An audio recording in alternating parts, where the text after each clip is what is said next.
Conan El Barbaro with Dusty Rhodes and Power as Booker in Jim Crockett Promotions in 86 and 87 when you were there.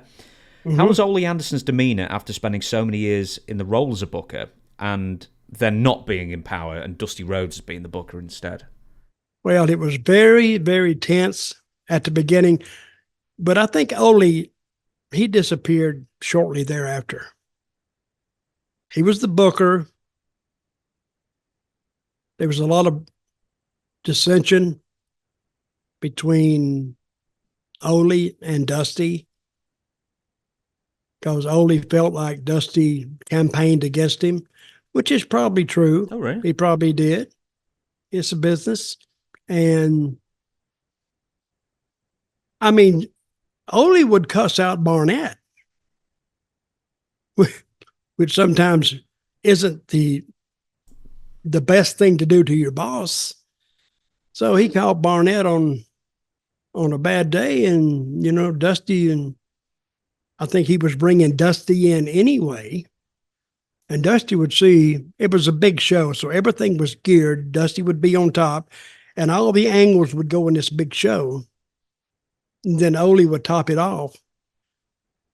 But I think Barnett, he was told by Dusty that, hey, I can do a lot more here if you just bring me in here and let me control it. And a wrestling booker is like a football coach, a pro football coach. They get hired to get fired. That's all they do. As soon as it goes down, it stays down a month or two. Well, let's change the coach. Let's change the booker. That's basically what it is. So you change the coach, but the coach can't then start being a player because then the head coach and then the former coach are going to get into it somewhere, some way. And it's not a good working situation, a good working environment. So I think when Ole got out of the booking job, I think he stayed around just long enough to honor his 2-week deal, and then he left. Let's briefly talk. Did you see the video? I sent you a video. It was like 10 or so minutes, and it was sort of it just happened where, was it Ole and Dusty versus the Assassins in the cage, and then there was Ivan Koloff and Gene Anderson as the two guest referees, and then it turned out to be one great big setup where all 5 of them turn on Dusty and attack him. Did you watch, the promos and back and forth with that video I sent you? Well, I've watched them before. I was running out of time this morning, but I watched them before. Perfect setup because the people loved Ole being a good guy because all those years of pin-up hate for Ole, now they could just go full blast and say, now Dusty and Ole are together. So now we got a new super team. And brother, when that happened at the Omni, they had to call out down extra police because they was wanting to kill Ole. And I think if they could have gotten to him, I think some violence would have been done. It was about an hour or so before they could even leave the building. But it was a perfect setup place. I don't know how many people hit hose, like 18,000. It's not as big as the Greensboro Coliseum, I don't think, but it was jammed packed and perfect setup. But then after it happened, all of a sudden, I think Dusty had some, they didn't have Dusty back that much. Well, that's what I was going to ask you because I don't know, huge but thing, I don't and then know. It just petered out after a few weeks. And then it went to crap because Dusty was booking Florida at the time. So, and then I don't know what happened, but Dusty quit coming. But this is a reason that a lot of fans never hear.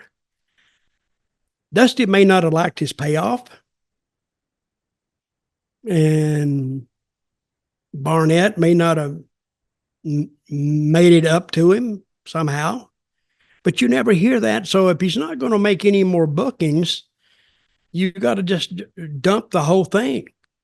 But to a fan, he said, wait a minute, what happened here? Because the reason is underneath the surface that you don't see, they don't advertise. And a couple more people may not have liked their payoffs either.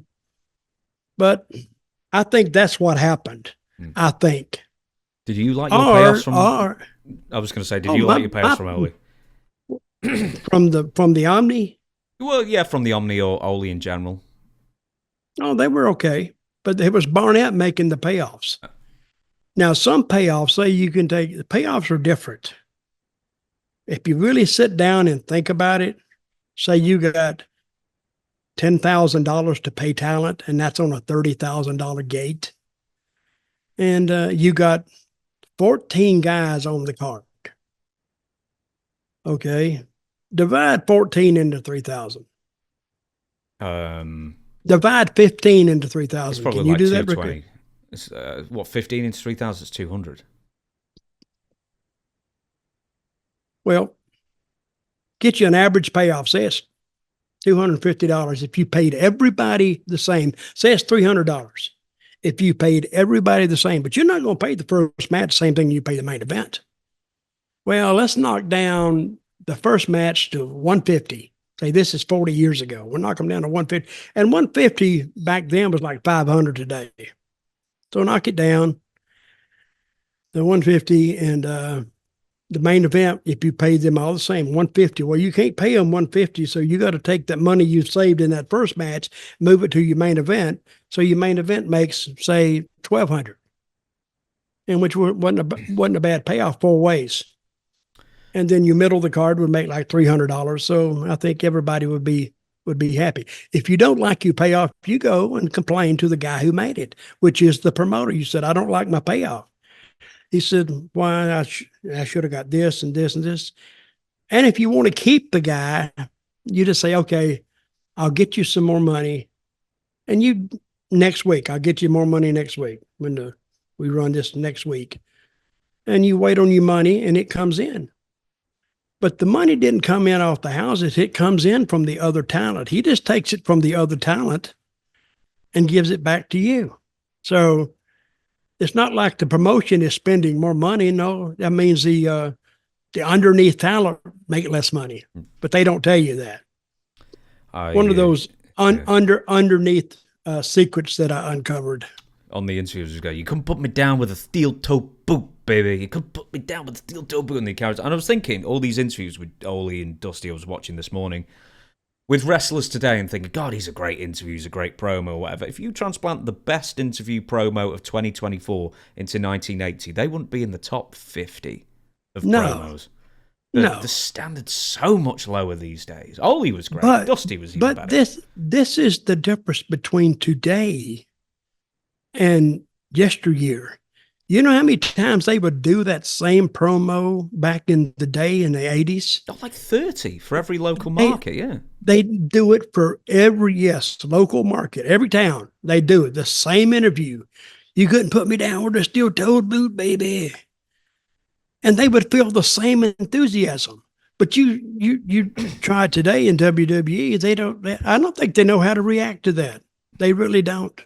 They cry when they get booed these days. But you had the guys back in those days doing their own promos. You didn't have a writer sitting back and said, well, Gene, if you'd say this, or Oli, if you'd say, Oli, say, get the hell out of my way. I'll do my own interview. You don't got to tell me nothing. Actually, if you had a guy trying to tell them how to do their interviews back in the day, they'd have got cussed out and told to get out of the way. Now, the booker could say, hey, this is how they would tell you back in the day. Okay, you're in Atlanta on the 11th of April at the Omni. Starts at 8 p.m. You got this guy in a no DQ match. Just give you the particulars. You say, let me tell you something, Atlanta. Mark this down. Imagine Thunderbolt getting this. If I could just tell you what I'm going to do. So he gets you to thinking about April the 11th at the Omni, baby, downtown. And at 8 o'clock, they get that in, and his opponent. And the interviews would go 90 seconds. But in those 90 seconds, they put out all the information you need and where to get you, and then where to get your tickets, follow it. And so you know exactly what's going on. Just to wrap up this little bit of the Ole Dusty thing is, what do you think the Ole Dusty real life issues were between each other? Was it just purely professional jealousy, or was it anything else? Jealousy. They just didn't, because Dusty thought, and Dusty was a pretty good booker. Ole was a pretty good booker. They both drew money. They drew money in their respective character. So you had, and it's hard to continue a run in a territory when it's red hot. And Ole didn't separate that from business. And he thought Dusty went behind his back, which he probably did. Or Barnett was thinking about getting rid of him anyway, and he wanted Dusty to take the job or help out more. But Ole, he took that as an affront to his effectiveness as a booker, and he just see it can never be. This is life in general. It can never be your fault. It has to be somebody else's fault, right? So blame somebody else. Don't blame yourself. Don't blame and say, well, the territory got away from me and it got down, and therefore they made a change. And because it's money, it's your job. So you're not going to do that. And Ole and Dusty were always at each other kiddingly, but down deep it was a shoot, because Ole would call Dusty a big fat son of a bitch. And Dusty would call Ole a big fat son of a bitch. But they took offense, but nobody ever saw it. See what I mean? Mm-hmm. The only ones that knew it were, say, Ole's close buddies, if he had any, and Dusty's close buddies. And he had a few. He had like a little clique that followed him and that he took with him when he would go places. So that's what it was. It was more professional jealousy than anything else.